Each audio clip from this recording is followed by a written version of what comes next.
Hi all, my name is Erica Clemens and I'm a senior economist with Bright MLS. Buyer interest is improving in the Mid-Atlantic this summer with showings up 4.1% for the week ending July 20th compared to the same week in 2024.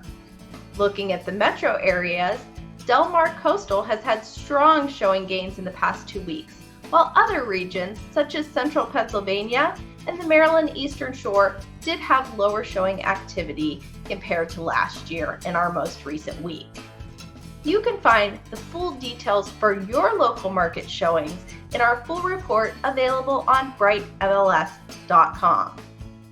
While you're on the website, I'd encourage you to explore other sections such as news and insights.